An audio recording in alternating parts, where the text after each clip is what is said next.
It's almost like guitar, bass, keyboard, and a drum set went to a phone booth and came out Superman.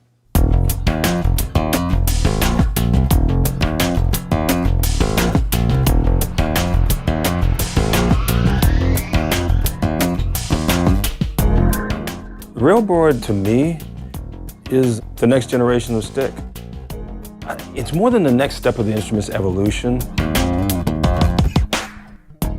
We went from hollow body electric guitars to solid body, to Stratocasters, to Les Pauls. It was the next generation of the instrument. That's kind of how I see the Railboard. It's that powerful.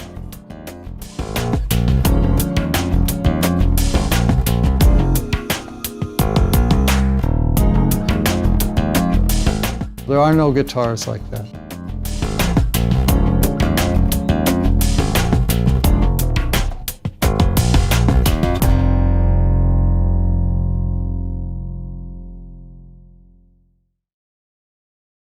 It's called Railboard because it has the rails built into the one-piece aluminum beam structure. The rails are part of the board. The board is part of the neck. It's simple in construction, but it took a long time in designing, trying to incorporate every advantage I could possibly think of. The rails are integral to the neck and the fingerboard, the instrument. It's all one piece of aluminum. The rails themselves are built in, cut into the material. And instead of being at 90 degrees, they're 110 degrees. So these are done a little different. They're machined into place. They're shallower rails. And then a fly cutter comes over and cuts the tip tops all the way along for an absolutely flat and even playing surface. It feels good to the fingers. The pinch here at the edges is very small and it has a nice feel to the fingers.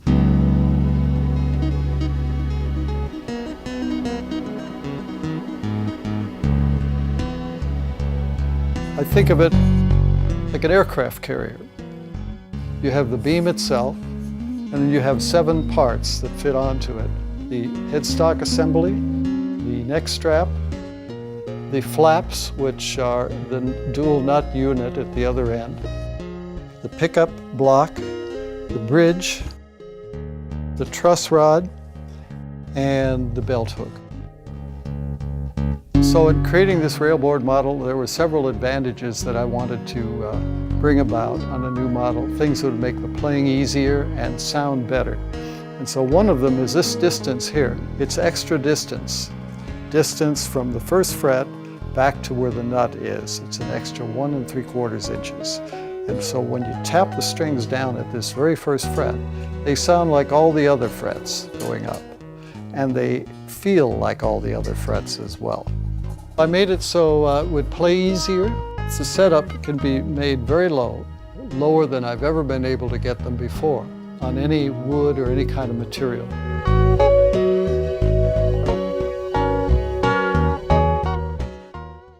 It's like a keel on the bottom of a ship. And inside the keel is a truss rod that's pinned down in the middle. So it operates as 2 independent halves. One with a tensioning nut up here that controls the curvature of the lower pitched frets of the neck, and one with another similar nut that controls the straightness of the profile of the neck at the other end. The whole idea is to have a 4-way truss rod to totally control the profile of the neck.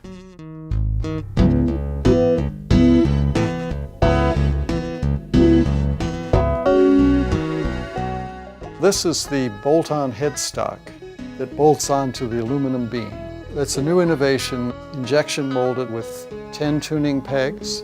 And from the back side, you can see that it bolts firmly into place at 4 locations here onto the aluminum neck.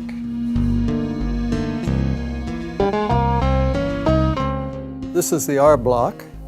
That means it's the Railboard block. It's like the other blocks, but it faces in the opposite direction in the diagonal angle so that the jack comes out away from the player's body.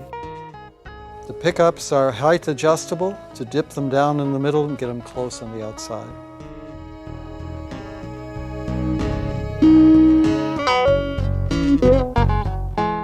It's in active mode with the light on. If I turn off the phantom power, the light slowly fades out and I'm in passive mode. And then it can go from stereo to mono. You get much more subtle tone controls.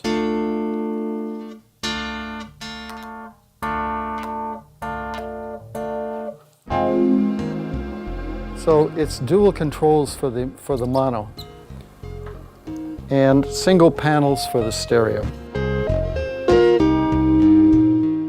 There's some other advantages as well.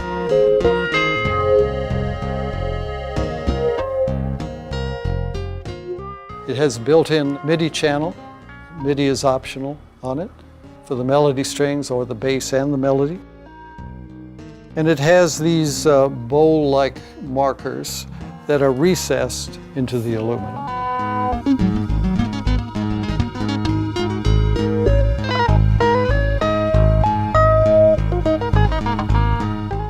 There's almost no control needed by the truss rod at all because the stainless steel is so stable. The action can be set about twice as low as I've ever been able to set the regular sticks that I do in production.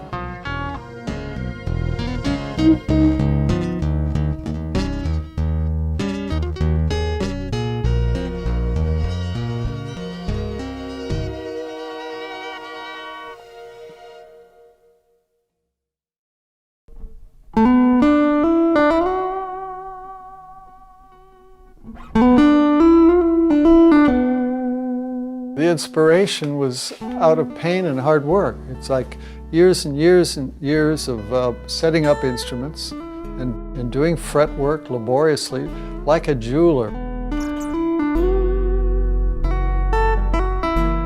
I got involved in the finest kind of fretwork and clearances above each fret so that the setup would be as low as possible and the action as light as possible, the touch is light. The tapping is easy, as fast and as expressive as possible. The main inspiration for all the sticks is the freehands technique that I discovered on my guitar in 1969. And it's been any and all things to enable that technique. And at first it was very primitive sticks, just made by brute force. But they had everything I needed to play the technique to the hilt. Guitar was my first instrument.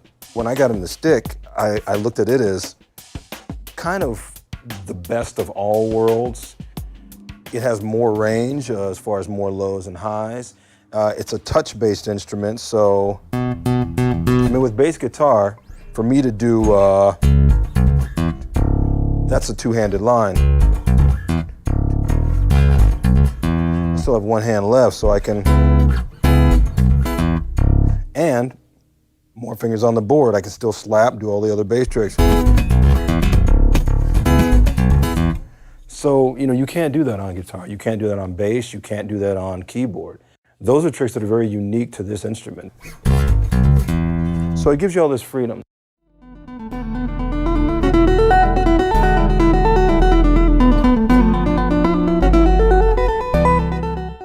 There are some inventions that go into the design. One of them is the integrated rails with the fingerboard and the neck, all one piece. And I actually have a patent on that. I came up with a technique, a machining technique of doing that on a CNC milling machine. They're all uniform, they're all consistent. They're all incredibly close action, just minute. The playing is easier than it's ever been, and it'll remain that way, nothing changes on it. This is the first time when I can give the work to someone else.